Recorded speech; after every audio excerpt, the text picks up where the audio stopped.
Yo, yo, yo, what's happening?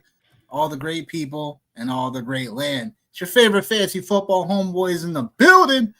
Your guy, Nick Wilcox. Your guy, Johnny Main. Ready to break down what's just happened overall with the Sunday games. Also getting ready to give you guys Sunday night football bets between the Commanders and the Seahawks tonight. Johnny, how you feeling, brother?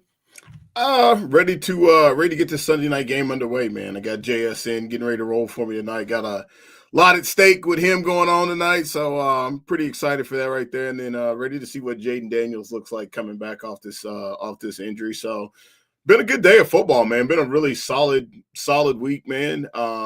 Good games, a lot of really good games today. So yeah, man, I'm ready to get to it, bro. Well, without further ado, let's start with your boys. Steelers forcing 6 turnovers against the Colts today. This is the highest, I believe the highest since 2017 in a game for the Colts. And yeah, 27-20 victory for the Steelers.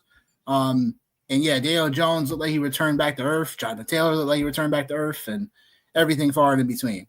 What are you saying about this game? What are you saying about some of these players moving forward? Are there some overreactions, some underreaction here? What are you saying, brother? No, it's pretty much like what I talked about today, man. Like the Pittsburgh Steelers this is what they do. This is exactly what they do. They play against, solid competition, and they play up, and they play piss poor competition, and they play down. So am I surprised? Yeah, pleasantly surprised, for sure. I think obviously, like, when you get 6 turnovers in a game, like, a lot of times you're going to win those games for sure. So the fact that they were able to make that happen, I think we all know Daniel Jones too. He's also been turnover prone at times, but I think really the biggest thing for me is just what they were able to do today against the run. Like that's been a big issue for the Steelers, is just not being able to stop the run. And, Jonathan Taylor going into last week, there were some people that were even saying that they thought he could have been an MVP candidate. So I think, like, just for that to be the case, I'm pretty happy, man, for sure. I think they got the Chargers next week, so that'll be interesting to see how that shakes out. But overall, man, I don't think there's any type of overreactions. We didn't get a lot from DK Metcalf. You like Jalen Moore today. He found the end zone 2 times today, so there's that. So from a fantasy side of things, I think this is more about real football right here, and I think it's just a big win for the Steelers just to say that, like, hey, like they do belong in that AFC playoff picture.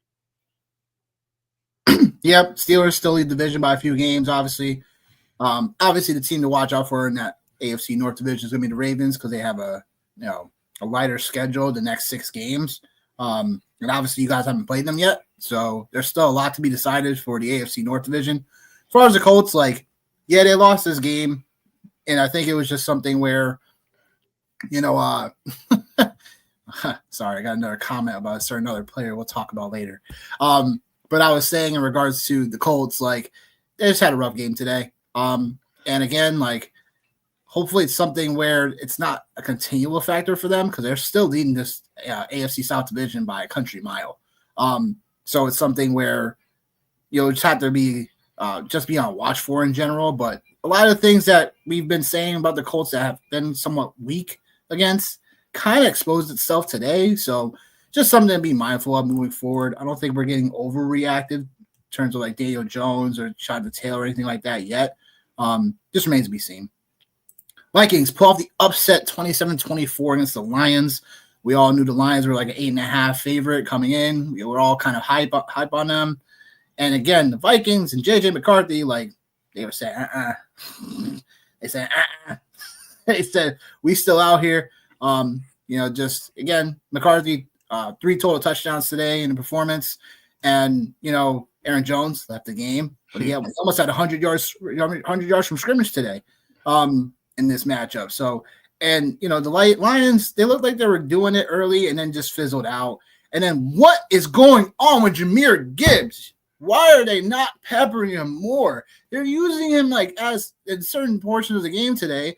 They're just still using him as this guy that should be they're using him as this third down running back that's just pass protecting. It's like, that's Dave Montgomery's job. Like, what are we doing here? Like, Yeah, I think Yeah, it's I think like right, it's always one of those things too, man. When you have a player come off like a monster performance like that right there, and the price tag felt right this week, and then the Vikings like talked about it earlier this week, or earlier this week, like kind of some of their struggles against the run and things like that, and so they just seemed like a really really good spot. But one of the things like I definitely like to talk about a lot is like anytime there's that quarterback change, or head coaching change, and I think this one just kind of slid under the radar for both of us for sure, just as far as JJ went and that change for the offense. It's kind of need to see it. We didn't have enough visibility on him yet, and the matchups that he had weren't like where he had to use his ability.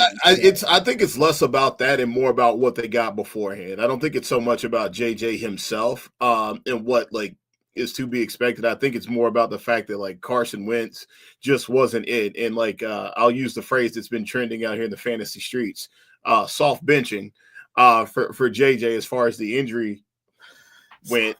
I think like sometimes you seen it last year with Bryce Young. Like sometimes those guys they just need a reset. And I think just JJ just being able to be out there and be mobile and just putting him in situations where all he has to do is just like make the right decision and not having to read defense, et cetera. This is a big win for the Vikings here in this game. And I think we all know the Vikings are capable of it. So I don't like this isn't like a oh my God, I can't believe this happened. This is just like this is just one that just like, hey man, like if you told me this was in the range of outcomes, I've been like, yeah, like I don't hate that.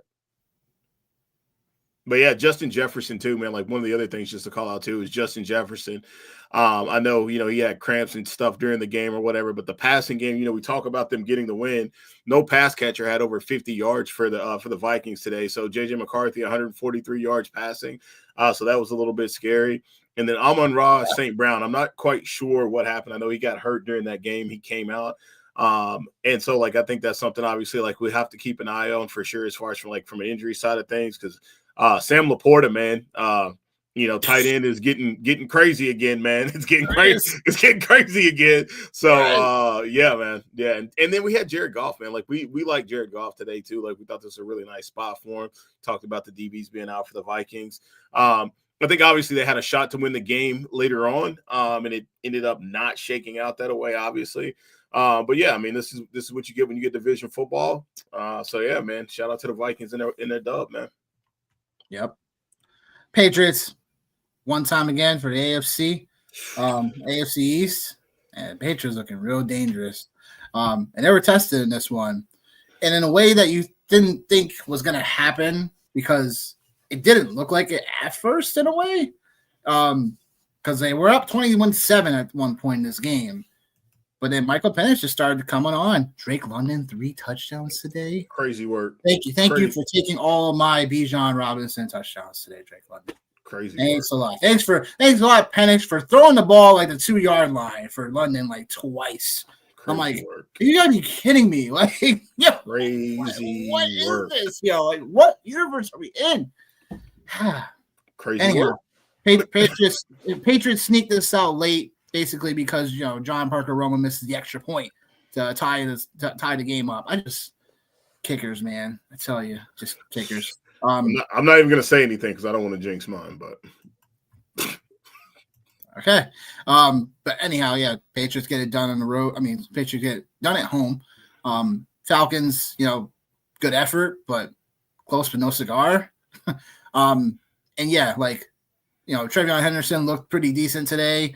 But it was still like someone else getting the touchdown over him. So I'm like, come on, really? Like Terrell Jennings, his name is, right? Yeah. Yeah, whatever. Drake May obviously killed it once again. And just, you got him, you keep riding him. You know what I'm saying? If you got him as a backup, look to trade him away. So anything else to say about this game? I would say be easy on TreVeyon Henderson, man. I know Jennings got the touchdown, but TreVeyon had the most attempts today, 14. He also was tied for the most targets and also tied for the most receptions on the team today as well. So I think, like, again, man, obviously just probably expected more because, the price tag on him was probably a pretty penny when you drafted him. But I think, like, in this situation, he did what he was supposed to do today. He didn't find the end zone, but, like, overall, like, I think I think this is a pretty solid showing for him. And then, like you mentioned, man, Drake London, like, what do you say? And the Patriots keep their streak rolling as well, as far as not allowing a running back to hit over 50 yards. So they continue to keep that going. Kind of hard to believe that the Pittsburgh Steelers actually beat this team earlier on in the season, but here we are. Here we are. Yeah. Yep, that's true. Herbert, what a weird game. What a weird game for the Chargers. Get it done the road, 27-20. But yeah, the Titans gave more of a fight than I guess we thought. Yeah. And then that's just kind of how that goes sometimes. When again, you got a West Coast team sometimes heading the East, Titans were kind of giving it to them a little bit. But man, like, what a disappointment Kamani Vidal was today. I'm just like, I know you can't have it all, right? You can't have it all, but come on. Like, this was supposed to be a gimme spot on paper, like, literally. And yeah, that just didn't happen for all the people that started him and all the people that have him on their season-long teams right now. Got burned by that today. But Justin Herbert, still came through for us in the betting world. And that being said, so kudos to that. But, yeah, look, Titans gave him a little bit more fight, like we said, and this is kind of how it goes. Anything to watch? Like, are you interested in some of these Tennessee weapons moving forward at all? They're about to be on a bye upcoming with Calvin Ridley potentially on the trade block. And what about the Chargers moving forward? For me, I'm not getting back in bed with any of the Titans, man. Like, these guys been burning me all year long, man. I've went from Calvin Ridley to Alec Aminor to Deke. I'm done. I'll let somebody else have them. I was never on. I was never in the Tony Pollard business. Was never in the Tony Pollard business. I was obviously in the Cam Ward business. I am letting somebody else have those problems. And like, I would say, like, the one thing, like, I would say, man, is it's the game started off that way with obviously like a return and a fluky interception, and those those things are gonna happen, man. So like, it still is the NFL, right? So I'm not too worked up about it. We did like the pass catchers today for the Chargers, and QJ finally came back to life. Said it jokingly today, but obviously he was the one guy that found the end zone, and then Matlock in an episode That Helps Nobody. Yeah, literally. That helps nobody. Helps nobody. So I think, like, obviously, like, they're going into next week getting ready to face the Pittsburgh Steelers, which should be a really solid game, which is also, again, like another measuring stick for them, because, like, more likely than not, the Chargers should be in the playoff race in some capacity, and their strengths should be what the Steelers are strong at. So I'm looking forward to that game, but yeah, nothing that really like moves the needle for me, like waiver wire or players that like really pop for me in this game. Yeah. Yeah. This is what it is. Chargers escape, I guess, right? Basically. Yeah, they did. Talk about Panthers are serious, right? The upset of all upsets today. Panthers were a 12.5 underdog going into Lambeau today. Packers just decided they didn't want to show up today. Packers, they just acted like, oh, yeah, no, Jordan Love just missing targets. Oh, no. Oh, yep, missed another one. Oh. Need to investigate this team. Find out what happened behind the scenes today. No, I'm kidding. Carolina, 16-13 win. Last-minute field goal. They get it done in Lambeau. Played a tough game. Bryce Young and this Panthers team just looked like they were on one. At first, it didn't look that way because Bryce Young throws an interception that was like literally like he just hot dogged it to the other team. Hot diggity dog. Like literally though, you probably saw it. It was like literally the hot dog. I'm like, like really? Like, oh yeah, like yeah, just okay. But yeah, look, I mean, the Packers are on fraud alert, like literally for me. I'm not gonna call them frauds yet, but they are a team. I'm like, you really play down the competitions. You talk about your Steelers playing down the competitions. Like, you almost fumbled the bag against the Cardinals. And then you lost to the Browns, right? Like, should have lost to the Steelers in all reality. Should have lost to the Steelers. Now you lose to Carolina at home. At home. When you're a double-digit favorite at home. And it was weird. So, I don't know how to feel about the Packers. Also, Tucker Kraft We don't know what the situation is with him, but he's probably done for the year with it. That probably tore his ACL is the rumors of that. And then also Matthew Golden left with an injury as well. Watson left briefly, but then he came back. So yeah, like we went from the Packers having a good amount of weapons on the offense to now it's just Romeo Doubs. I was about to say, you know who's still standing, baby. You know who's still standing. Oh boy, that was just not just Romeo Doubs, but right. Luke Musgrave, who I was a bit on when he came out. When they drafted both Musgrave and Kraft, you know what I'm saying, a couple years back. So we'll see what happens with Musgrave. He's going to probably be featured on my tight end article this week just because, like, there's only so many tight ends available depending on what leads you got. So that's from the overall injury perspective. And then who knows what's happening with Jaden Reed. Hopefully there's an update on him soon because if they can get him back soon enough, then they'll look a little bit more spry. But we'll have to see what happens with Matthew Golden. We do think I'm not gonna, say it for you, but I do think we think that Tucker Kraft's done for the year. Just all but confirmed that happening yet. But in terms of the Packers, how you feel about these guys? Like, moving forward, your guy Jordan Love and all that.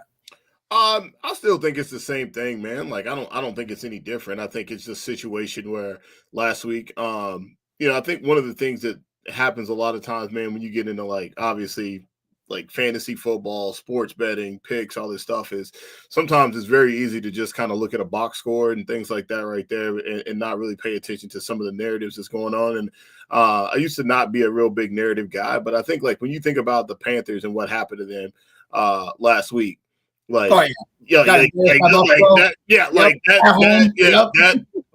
again, like I talked about it, Sunday morning, like it's a whole new day. This morning, talked about it this morning, right? Like the Panthers were getting their guy back with Bryce Young. I said that like, hey, like they have something to play for. They're in the playoff race. And Rico Dowdle, knowing that he is going to be the guy getting the ball, like that makes all the difference in the world. And like I think we all know how these games play, right? Like we all know they can go either way, but like the longer that game went where it was 0-0 and 3-0, the more it felt like obviously that was right in the space where Carolina needed it to be. And then, Jordan Love, bad interception, for sure. No touchdowns today. So obviously he didn't do anything productive from the fantasy side of it. And then Josh Jacobs, man, it's like, some of those guys, man, from last year, it looks like they're the only, well, I shouldn't say from last year because CMC's still rolling, but a lot of those guys that had that heavy workload from last year, man, it looks like it's starting to bog them down when you think about, obviously, the Josh Jacobs, the Derrick Henrys, the Saquon Barkley's, like it looks like it's starting to finally kind of play a role on them for sure. But Rico Dowdle, man, 130 yards and 2 touchdowns today. Yeah, man, like the Carolina Panthers, like, hey, man, no such thing as a layup with these guys anymore for sure, man. Yep. And that's how it goes.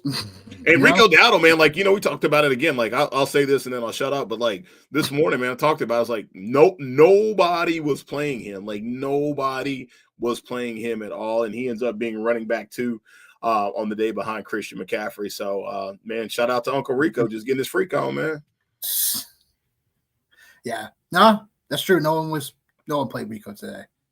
It's just funny how that kind of works too. Well, yeah, the person that did or the people that did, they probably sitting pretty right now. So, oh no, gotta double check the Millie maker lineups. You know what I'm saying? So we'll have to find that out. Yeah. But yeah, Packers don't ever cover their spreads. Love it. Yeah, they kind of do. He's right about that. The books do kind of give him too much respect when it comes to that. And I'm definitely not coming around the Dobbs. No. Moving on. Bo Nix, get it done in Denver. They were down in this game as well. Once again, the comeback special. I think they were down what? Like 10, I believe. Yeah, okay. Something like they were down double digits. Let's just say that. And then slowly but surely, Bo Nix, especially on the last drive, like gets the rushing yards prop we took him on. Like yeah, they were 15-7 at one point. It was crazy, yeah. But 18-15 the final. CJ Stroud leads this game. I think like second quarter or something, where it's like the defender literally it's just one of those impact plays. It wasn't like he literally was targeting for his like helmet. It was just like kind of like one of those bang bang plays. Like, so hopefully he's fine moving forward. I know he'll probably be out this upcoming week, but hopefully he'll be back soon. But yeah, Knicks and these Broncos finding a way to get it done once again. We were both on them today. RJ Harvey, touchdown again. So we'll see how that factors in. Courtland Sutton, nice little touchdown grab today. But other than that, kind of limited because of just how Houston's defensive secondary is. But Denver gets the job done once again. They're still going to be going tit for tat for the Chiefs for the division crown here. And obviously the Chargers are in the mix too for the AFC West. So the Houston side of things, it's just tough that CJ Stroud left this game. And, Davis Allen, right, came in. Davis Mills, long neck Davis Mills. I got the two Davises mixed up between the Rams tight end and him. So, anyhow, what do you got to say about this game for both teams in this one and then moving forward? Well, at least Davis Mills knew to come in and just start throwing the ball to Nico Collins, which that actually made, right? that made me happy. I was like, okay. I was like, you understand the mission. You understand the mission. Get him the ball. And I think at one point too, I think Woody Marks, man, he had got hurt at one point in time during this game, so that was kind of scary. Obviously, having Woody Marks in a few leagues and stuff, but no, talked about a lot of the things talked about this morning came into fruition, man. Just talked about RJ Harvey and him, showing up, and here we go, man, with him showing up. And Sutton, he did only have the one touchdown, and he did beat Stingley pretty bad on that one play, and obviously he didn't get anything after that. But yeah, man, I said, I think he understood the mission. Davis did. So if CJ Stroud, if he's out this week, I think it's definitely, I'm not sure what it looks like for if the Texans, if they've already had their bye or what. But it definitely looks like it's wheels up for Nico Collins for sure next week. So I rock with that. Yep. Definitely wheels up for sure. Next we got is CMC. That's it.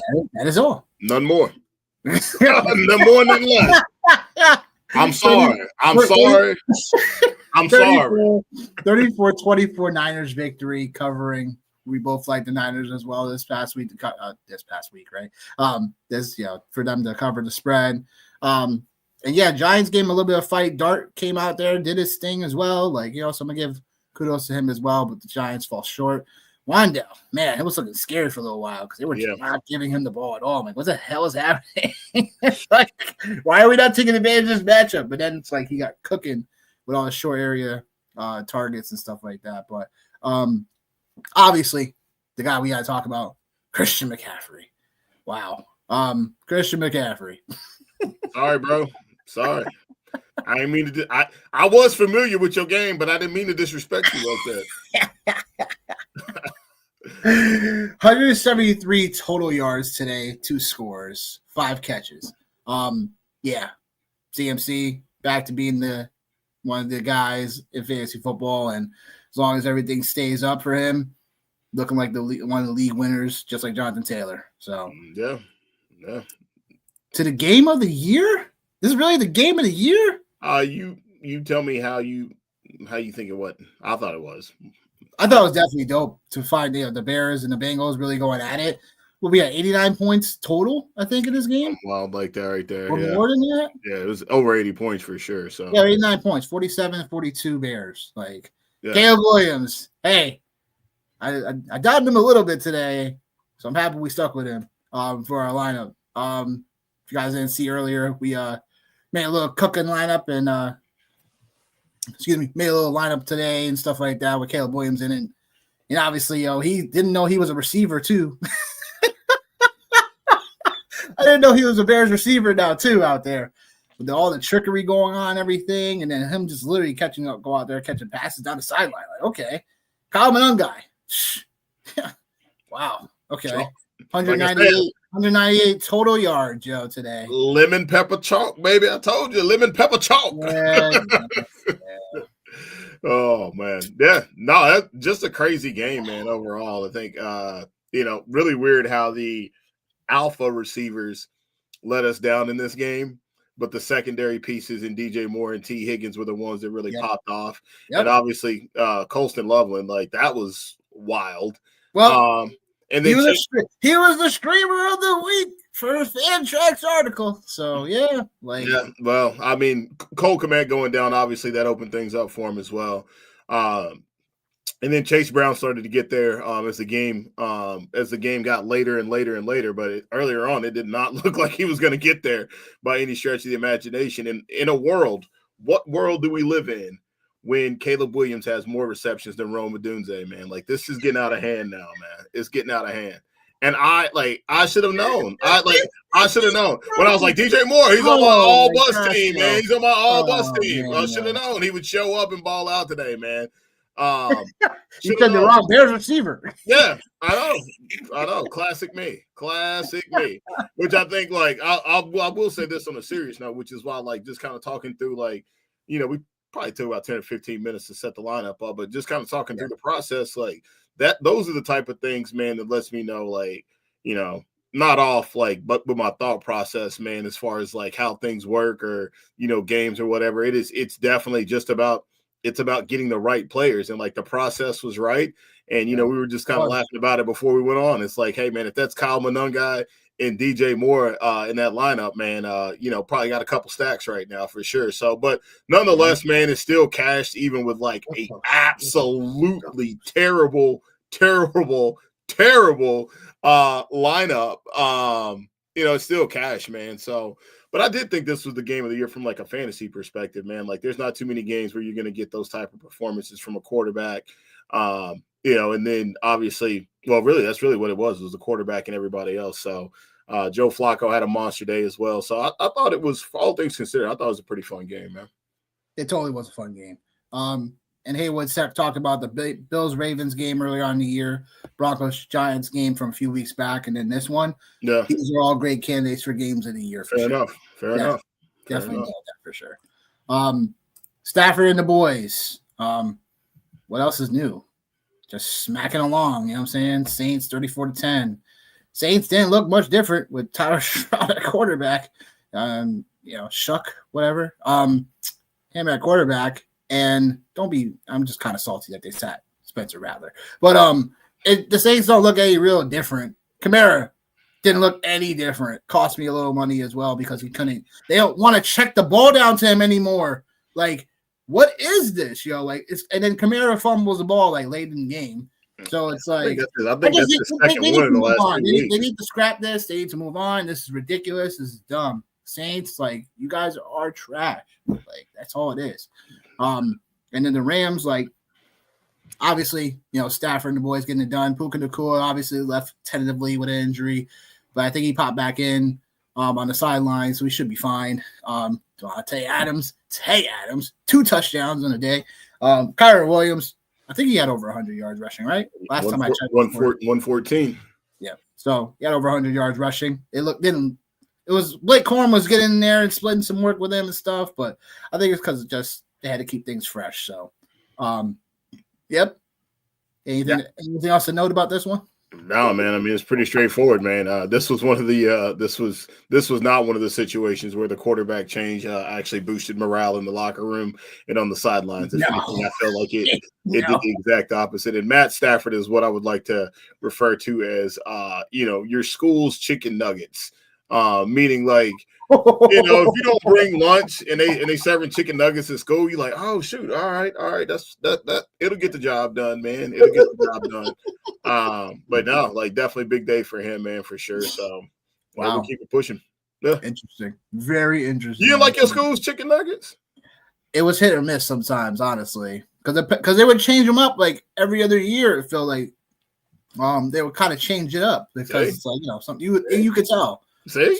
So I'm like, no, I'm gonna skip lunch. I'm gonna go to Wendy's. Hey, I think it's perfect. Wendy's in middle school. I think it's perfect for Matt Stafford. Yeah. OT between the Raiders and the Jags. It didn't look like it was gonna go that way. And yeah, terrible. Yeah, terrible. But OT, Jags win in OT, holding the Raiders down. Yeah, what a game that was, because things exploded. Yeah, it did. Brock Bowers literally went from a shell of Brock Bowers to the Brock Bowers. 3 touchdowns, man. 3 touchdowns. 3 touchdowns. And over 120 yards receiving. Like, just looking like Brock Bowers of old. And I'm like, oh, man. You know, me and Johnny, we're playing against him in other leagues we got too. And we're like, oh, just sitting here. We're like, yep, knew that was going to happen. Glad we had him in our DFS lineups today, though. Bro. Glad we had our DFS lineup so we can, scour that over a little bit. No, man, I know. I mean, it was enough for me, like, not to have to like deposit money to play again next week. But it's just like, dude, it sucks so bad because it's my home league, and like 2 years ago I won the chip, and like now I was like, oh, like this. Looking at it this week, I was like, oh shit. I was like, yeah. I was like, this is the week, and I was like, I will be damn. I was like, I will be damn. I will be damn. I will be damn.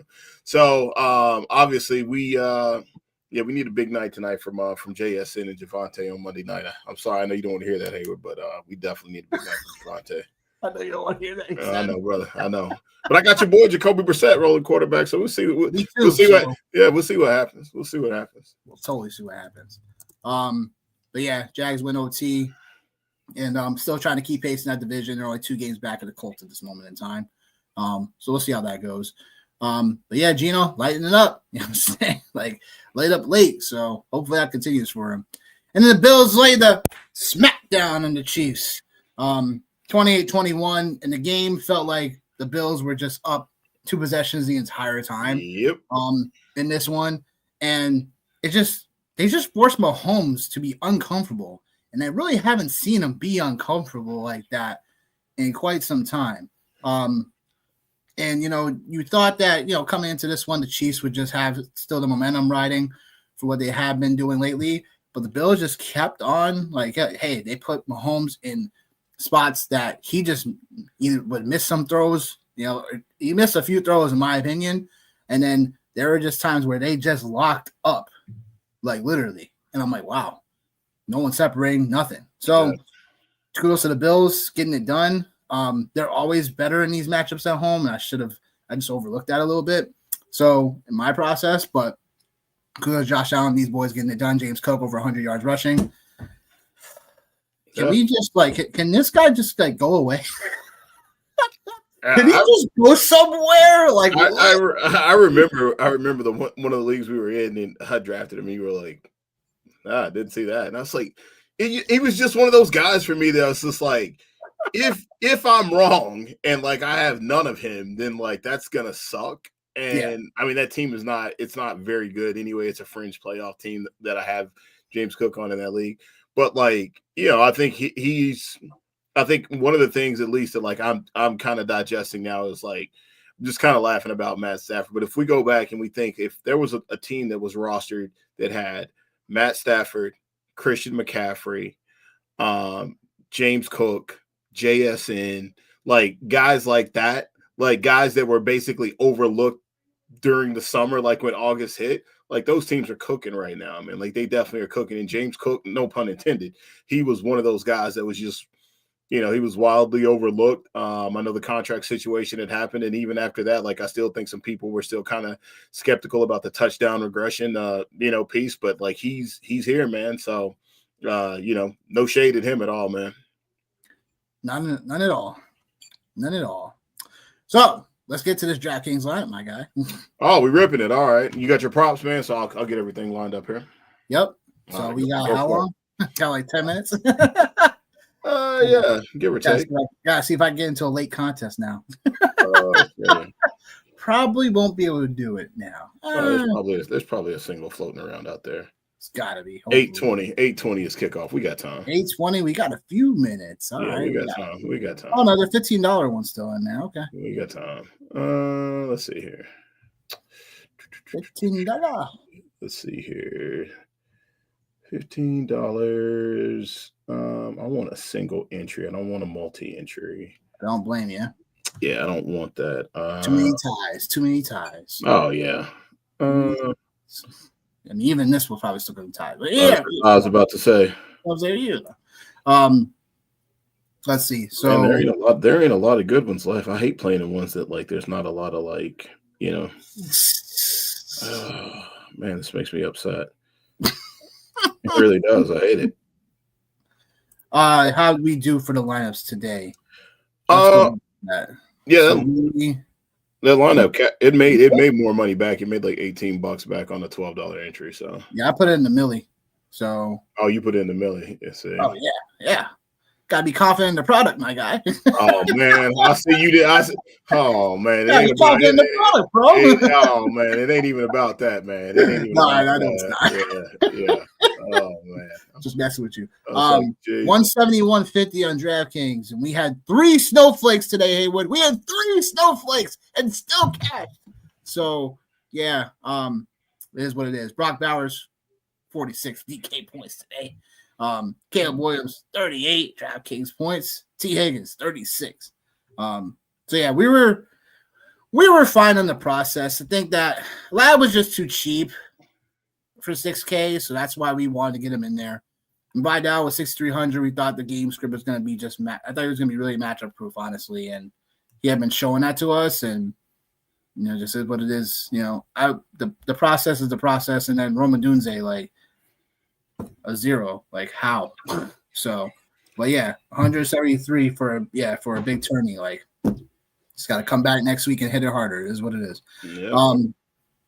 So what do you like for showdown tonight? Where do you want to go with this? I think obviously both quarterbacks are somewhere we got to probably prioritize. I think Daniels for me, a captain, makes a ton of sense just because of his upside. I do love Darnold as well for a cheaper like captain at 15.9. Obviously JSN is obviously the highest, captain type too. So no, I think I'm gonna roll with Darnold at captain. Cause I just for showdown slates on DraftKings and even with FanDuel, what they've done, I don't love being up top with the highest price player because I feel like it makes you squeeze other players into it, and I always like to be different, in these spots. So obviously for me, so you like Darnold over Daniels tonight? Yeah, man. I'll say something super quick, obviously, because we got about 12 minutes, or actually 9 minutes. But I don't know if you well, I know you watch Thursday Night Football, but I just didn't think that it didn't look like Lamar had the same pop to him running. And I said this a couple weeks ago with Jaden Daniels in the same space that it didn't look like he had the same type of mobility. And I think it's a situation where that's his cheat code, and that's what it is. So I'm not, and man, the Seahawks are a damn good defense, man, and they are a damn good football team. So I don't know, man. So I think I'm going to stay away from it, right? Because again, that just kind of tilts the slate to us, by going Darnold or even going JSN at captain versus Jaden Daniels. I think he'll obviously be one of the more chalkier ones. So, and obviously too, I think the Seahawks are going to win this game. So if so, I think it's going to be because of JSN and or Sam Darnold. So, I mean, that's how I normally like to play it. And I don't even like playing quarterbacks at captain either, man. That's another one of my deals is I don't like that. So I guess I'm going to have to get off the fact that JSN is the highest priced player, or either I'm going to have to play a quarterback at captain, which I hate to do. I guess that's where I struggle in this matchup because I'm not sure where to go outside of quarterback for the captain spot. I would go Krosky Mara is someone I was thinking about, but he doesn't catch passes enough for me. Charbonnet, I could probably go there too at 10-5 at the captain spot. And then that opens up a lot from a, just putting things together. How are you feeling about those thoughts in general? If you don't like quarterback at captain spot, this game is, it's tough for DFS. Yeah, it is. But at the same time, it's you just got to find the right piece to get at captain spot. And then it's obviously we'll move on from there. If we think Seattle's going to win this game, and I know Commanders still somewhat struggle against the run, is it Charbonnet tonight? Is it Charbonnet's night? Or do we get even a little bit cuter and go Canine at captain? And then go from there, even though Charbonnet is 900 less with the captain spot. So, yeah. What are you thinking? Like I said, man, it's either for me, man. It's either Darnold, JSN. I could definitely I could see how we could get to K9 or Charbonnet for sure. I could definitely see how that could happen.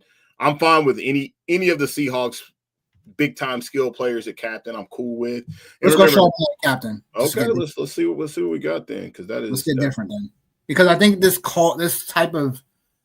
slate is going to offer that for us, because that, I think with 10-5 at the captain spot, I think that opens up things for, we can get a little bit more chalkier with the rest of the players here. While we got a little bit different at the captain spot. And if Seattle does get behind, I think Charbonnet is probably the guy that benefits from the passing game running back. Okay, so Haywood's pick a combo both RBs. Yeah, I like that concept too, because like however you think the game is going to go, like, which I think we know that like the run game is going to be part of what Seattle does.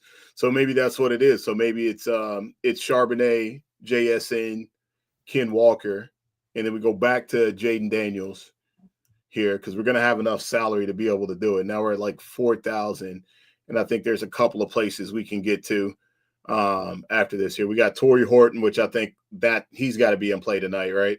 He's definitely in play. Him and Barner. One of those guys is going to get more of that usage. All right, so where are we going? We're going Horton or Barner here. Man, that's tough. It's really tough. I like both. But the guy I was thinking about top of my head was Barner. The guy I was thinking about was Barner in my head. So that would leave us 5,300 left. And that's one of the kickers. Or we go Jeremy McNichols. I think McNichols is going to be in here. That's the other guy. I'm just going to put him in here now and see like what it looks like after. So then we got 3,900. So we have either Horton or Barner. I know what you mean by Barner, but like also, man, Horton, I'm also the belief of Horton. This is one of the things we've been waiting on. Like he's been the solidified number 3 wide receiver this entire time, and we finally now get an opportunity for him to be on the field exclusively tonight. And with Barner, like I know, like there's still Arroyo is still there, and Barner's probably he's gonna play good ball. He's been playing good ball all year. But I just think like this is one of those places where we're already different up top at captain with Charbonnet. And then Torrey Horton, I think he's obviously going to be a pretty chalky play. And then Jeremy McNichols, I think is just a guy that, like, last week, man, if we would have had him, we would have been super straight. But yeah, so yeah, I'm just going to rip it, man. We're going to go Torrey Horton. Okay. And then we got $700 left over, so that's also different because a lot of people don't. So we'll see what this lineup does. We've been riding a streak, man. We've had the last two games. Last two games have been able to cash in this space. So excited to see what happens tonight for sure. Definitely. What you got for props, man? What I got for props tonight and the prediction for tonight, we both like Seattle, right? We like Seattle to cover. Yeah. Tonight, covered 2.5 on the road. Seattle has been some decent road dogs. Some road opponents. Commanders just, I'm not sure how they're going to pull this all together tonight. They are back at home, so there's some, a spot where this could, blow up in our face a little bit. Yep. Definitely. It's just one of those things. But what I will say is that what I got tonight is JSN over 6.5 receptions. We know this is going to be a game in which, Darnold and his arm is going to be able to get this thing going. Excuse me. And I think it's just from a perspective of Jason just went white hot all year. He's has a 30% target share in the year. And he's just cooking. So he's definitely just cooking for Seattle. And I got Darnold in that same vein, over 242 passing yards. Darnold's been averaging 270 on the year for passing yards. So it's a spot where I do think that he's going to be able to hit this. And lastly, Jaden Daniels over 227 passing yards. In a spot where we do think the Commander is going to be throwing from behind. This is definitely a spot where I think Jaden Daniels can have an imprint on the game. It's just one of those spots for Daniels that it's just going to be a little bit more tougher because the Seattle Seahawks are the number 1 run defense in the NFL. So that's where we all knew kind of like the Commanders. Krosky Miller, I think, is a decent talent or whatever, but it's like he hasn't really established himself as an NFL running back, in my opinion, yet. And now we get to match up with the Seahawks at, again, the number 1 run defense. So it's going to have to be on Daniel's arm tonight. So that's what I got. We'll be updating the prop shop after today's games. Let's just say we was cooking today. We was cooking with hot grease today. So if you was not here to take part in that, shame on y'all. with that being said, any final thoughts before we get up out of here, Johnny? JSN to the moon tonight, baby. I need a 40 burger. Let's do it, man. Let's do it. I need a 40 burger, man. Shit. For real. For real. But yeah, totally Haywood, my guy. Yep. Have a great week, my guy. And we'll see you tomorrow, my guy. And for y'all folks tuning in, appreciate y'all tuning in as always. We'll see you guys tomorrow night for Monday Night Football. Peace.